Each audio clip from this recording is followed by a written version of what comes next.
Una maoni gani kuhusiana na ngoma mpya ya Harmonize? Jana Harmonize aliweza kutoa ngoma ya Yeye, nyimbo inaenda kwa jina la Yeye ambalo ameweza kufanya visualizer ya nyimbo ya furaha na kuelezea mazuri aliyomfanyia, yani mazuri ya Mungu aliyomfanyia Nicole Jebeli. Nicole aliwekwa video vixen wa Harmonize na tunaona katika ngoma Bedroom ndio iliweza kumtambulisha Nicole katika industry ya muziki. Sasa yaliyomtokea Nicole yameonekana kuwa kiukweli imeonekana kuwa ni opportunity kwa Harmonize kuonyesha uwezo wake na kipaji chake katika hilo, ambapo katika video mpya ya aliyoitoa Harmonize ilionyesha matukio mazima. Nicole alikuwa ni mtu wa bata, alikuwa na marafiki wengi na alikuwa anazungukwa na watu mbalimbali ambao kiukweli walikuwa ni kama marafiki na zaidi hata ya ndugu. Lakini kilichotokea ni kwamba aliingia katika mgogoro mkubwa ambapo inadaiwa aliwaibia pesa ya upatu wa Tanzania.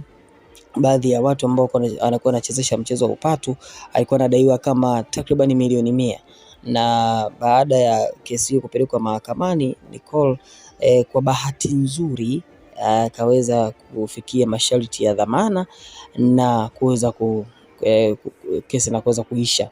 Sasa baada ya mengi kutokea, tunaona Harmonize akaona ni fursa kwake kuweza kutengeneza video akielezea magumu ambayo aliyepitia Nicole. Nicole aliweza kupitia magumu na kwa namna moja ama nyingine aliweza kufikishwa mahakamani na kushinda kesi, lakini baada ya hapo tunaona Harmonize pia akaweza kuelezea habari kwa mtindo wa picha katika akaunti yake ya YouTube na kuweza kuonyesha ukubwa wake kama msanii, kufikisha ujumbe kwamba hata kama binadamu atakutenga, lakini Mungu yuko kwa ajili ya kuweza kuhakikisha kila kitu kinakuwa sawa.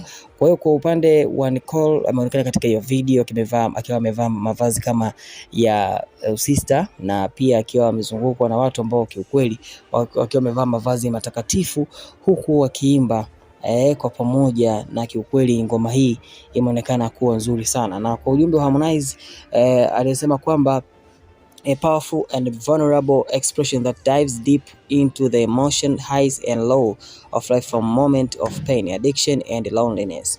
Hashtag ya dunia mengi. Una maoni gani kuhusiana na hili? Dondosha maoni yako, lakini pia hakikisha unabonyeza alama nyekundu iliyoandikwa subscribe, share, like na comment.